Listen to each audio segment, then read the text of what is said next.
what's up you guys? It's Simon. Welcome back to my channel. So for today's video, we are going to be kind of reviewing, but more like just trying out this marker paper by Strathmore. So a bit of a backstory into my art specifically. I use mixed media sketchbooks for everything, and that is because, again, I do a lot of mixed media pieces.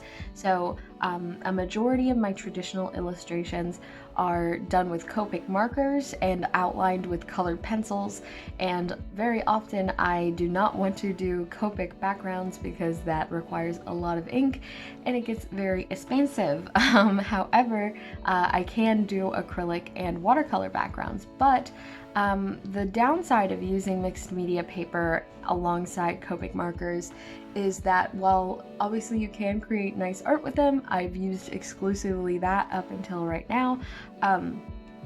Mixed media paper has a tooth to it, so that means that it causes not damage per se, but it does wear on your nibs, and it also takes a lot of the ink in order to fill things kind of smoothly, because when you use mixed media paper, you are there is like a potential to have a lot of streakage, so you do really have to layer in order to get you know, some nice coverage on that, and that means that it takes up a lot of ink. And if you're somebody who uses alcohol markers, you know that it gets expensive, and while some of them, like Copics for example, are refillable, the refills still cost about as much as a marker, and while you can refill that marker multiple times with that refill, the refill itself is still pricey to purchase. So if you're an artist on the budget, this is not exactly the best thing for you. So I thought it would be time to finally check out some marker paper. So if you're new to alcohol markers, you might not know this, but there are some papers like Bristol board, for example, that are recommended for markers, but there are also companies like Strathmore and like Render who create paper that is specifically formulated for markers. I personally have used Bristol board and I do not like it very much. I found like that it did this really weird pooling thing. It was almost like sort of shiny poster board material, and it was like kind of squeaky to use on my markers, and I just did not enjoy it very much. So I thought I would try out this marker paper by Strathmore because they do have their Bristol board, but they also have this, so I'm assuming it's different. I did initially film this video once, however, I deleted it on accident while I was filming another video, so I have to refilm it for you guys, but I'm going to do my best to sort of re-explain what my first impressions of this paper was. So the first thing that I'm going to do is I'm going to draw like a little circle, and I'm going to color it in just like I normally would. So I'm going to use the chisel nib so I get the best coverage. And the first time I filmed this video, the first thing I noticed was that it takes the it takes the ink incredibly quickly, and it looks like it's almost drying immediately, but it's not. It's still wet, but it looks dry, so you get a really good feel for how your colors are going to look almost immediately, because there are some colors by Copic, for example RB25, I believe it's like called something about a dog rose flower, is like bright pink when you set it down, like highlighter pink, and then it settles into like a still bright pink, but it's sort of like a deep purplish brightish pink. So I will be swatching that later, but it's just a good example of like something that has a color shift, and you'll see that here in a minute. But because this like dries so quickly, it's really nice because you get to see what your color actually looks like. Also, another example is when you're using a mixed media sketchbook, like for example the Canson one that I use in almost every single video. When I first put a lot of colors down that are lighter, they look extremely gray. So like for example E000, if I'm drawing somebody that has like a super pale complexion, I will use that as my base tone, and it almost always looks super gray on that paper until it dries. So it is really hard to tell if I'm shading properly, if everything looks nice, but I've gotten used to that by now. But when I first used it, it was like a bit of a learning curve, me having to reteach myself like, okay, it's gonna look different when it dries, but right now it's very wet and therefore very gray. So that's something to think about. But with this, you don't really have to worry about it because again, it does show the true color of the marker almost immediately, which is really, really, really nice. It also is a smooth texture, so there is no tooth to this, which means that it will not suck up your ink a ridiculous amount. But because there's no tooth, what was I gonna say? It does have like kind of an interesting texture to it that you definitely have to get used to, but it isn't terrible. It doesn't do the weird pooling thing that the Bristol board does. I wish I could show you guys an example, but I have not had Bristol board for quite some time. It just does, trust me, it looks a little weird. I know there are some artists that use exclusively Bristol board and are absolutely amazing with it, but my art specifically looked god-awful on Bristol board. So there's our little skin tony circle, and I think it looks great. I'm very impressed with it so far. I was impressed with it the first time I did it.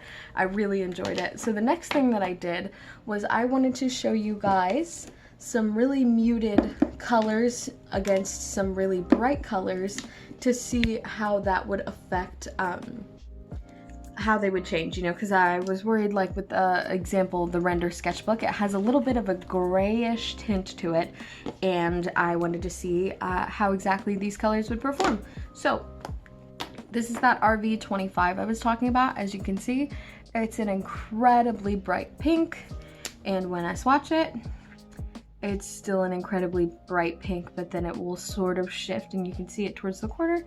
It's going kind of purpley already, which is really cool. If I were to swatch this on like mixed media paper, for example, you guys kind of saw it in the lip tutorial.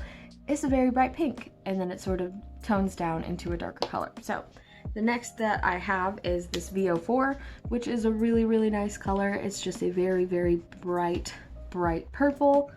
And you can see there's no color shift, there's no difference. I can put it right here next to my swatch chart, which VO4 looks a little bit different on here because I don't really know what happened to my marker. I think I did something, but this is actually what it is supposed to look like. And then RV25 here you can see is the exact same color. I really don't know what happened to the VO4 because if I swatch it in my mixed media sketchbook, a best example of that would be to go to my Instagram when I was asking for assumptions for my answering your assumptions video. It's that purple. I don't know why it looks like that on my swatch chart, but there is actually genuinely no discoloration on that. So the next was muted tones. So I have this BV34 here, and it's just like a muted gray purpley blue color, and it looks the exact same. YG97, just an olive green, and again the exact same. So there's no discoloration or anything like that on here, which is awesome.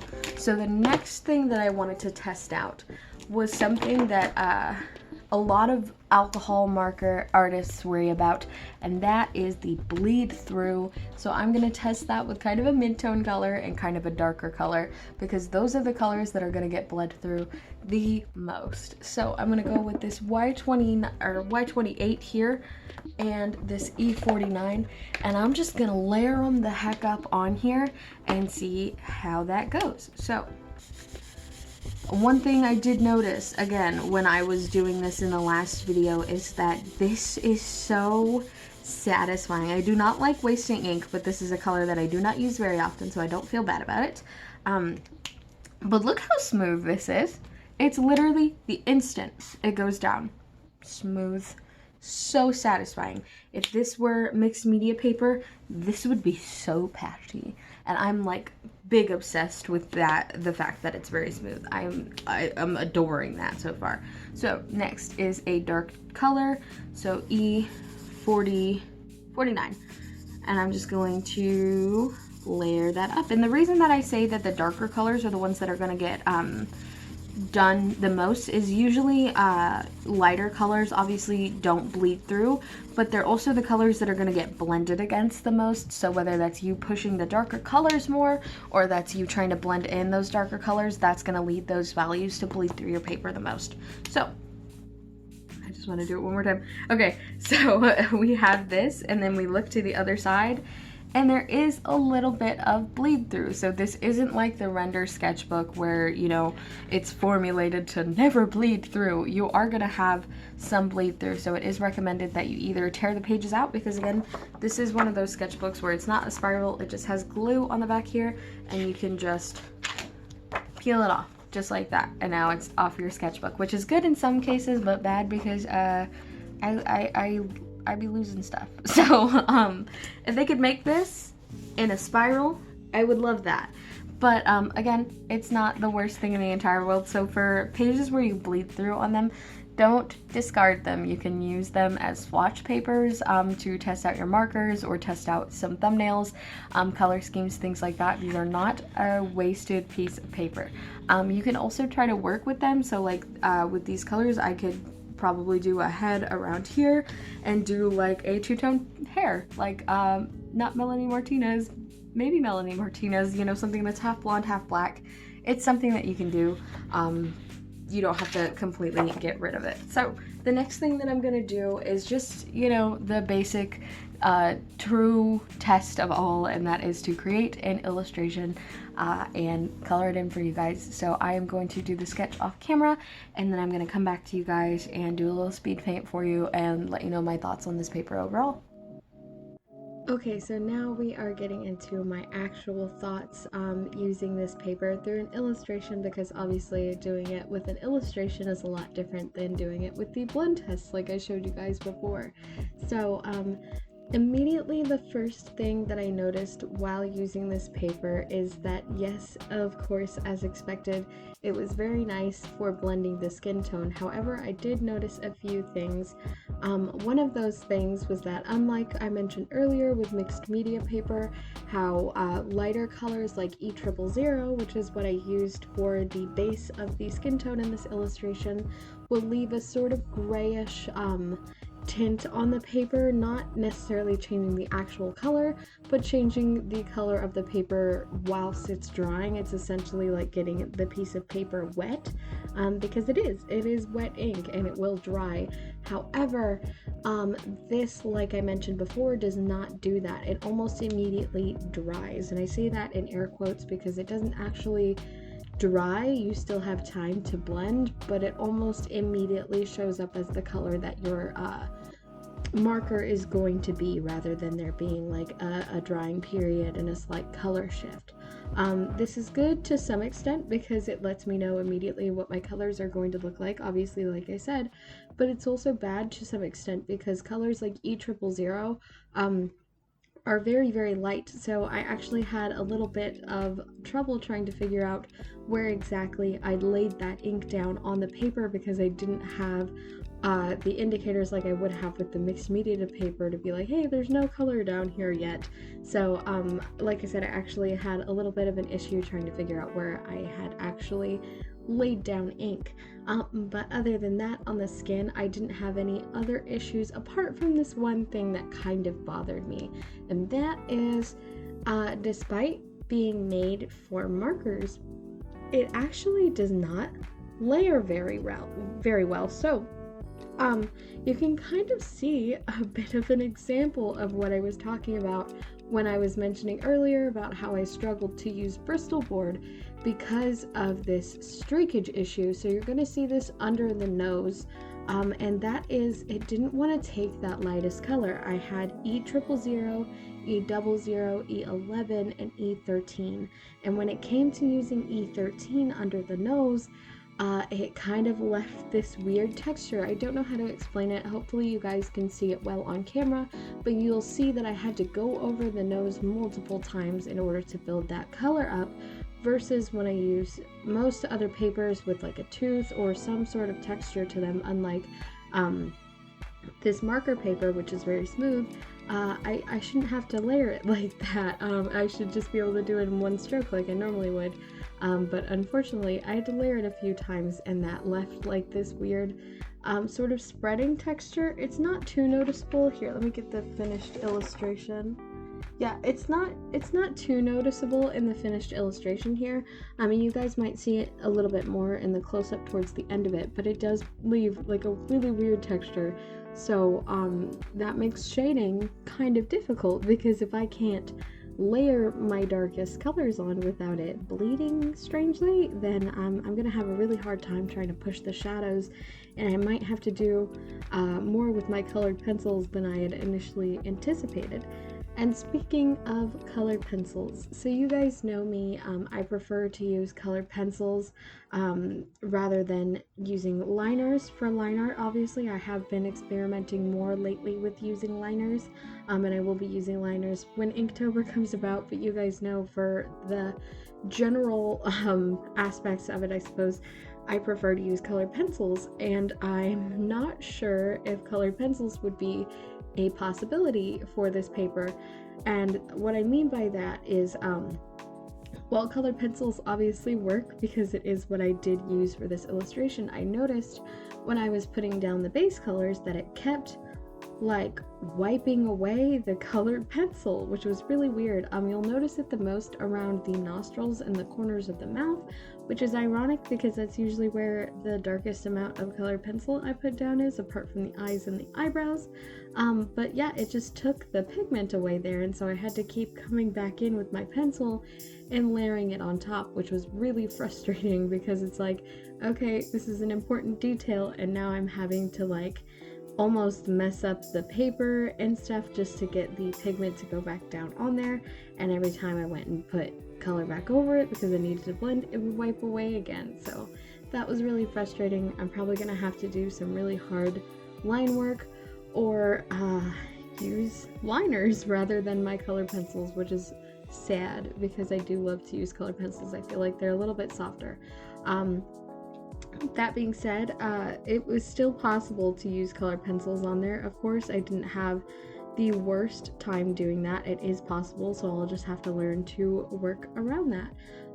There was also a bit of an issue when it came to the eyes towards the very end of the illustration. So I noticed when I was filming the close-up shot, I actually could not see her pupils, so I went to put some microns over on top of that to make her pupil more visible, and it wouldn't go on top of it because the pencil, I think it just sits on top of the paper rather than being like in the paper like it would be with mixed media paper, which is kind of confusing to describe, but I hope you understand what I mean. It's just basically sitting on top of the paper, so it's easy to wipe away, or you know, it leaves like a waxy film that was preventing the micron from being able to write on top of it. And I did eventually get it to work, of course, but I had to really work that micron in there, so that was kind of annoying.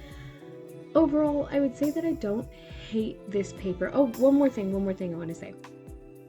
I noticed this really weird streaking around the hair, so I was going with my normal blending feathery technique for the hair that I've been experimenting with, and I noticed that in the places where I'd left that darker tone so that I could switch to a different portion of the hair, had actually left, like, you could see not necessarily the imprint, but you could see the ghost of like what was underneath when I added more on top of it. That's really hard to explain, but basically I'll have to leave portions, like I'll do the top half of the hair and then I'll do the bottom half of the hair essentially.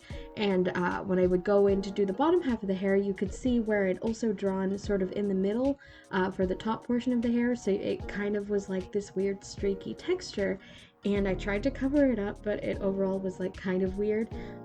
It might not show up too much on camera because I didn't really notice until I looked with my eyeballs, but it was kind of annoying to notice that, like, hey, it's leaving that weird streaky texture, and I don't really like it because none of the other papers that I've ever used have done that, of course, other than Bristol board.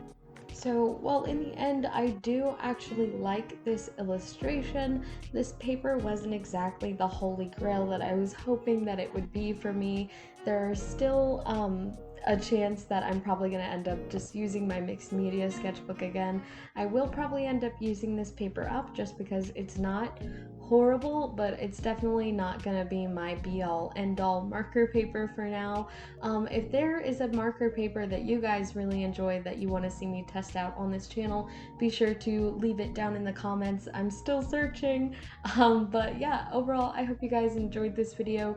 If you did, don't forget to subscribe and like the video, obviously.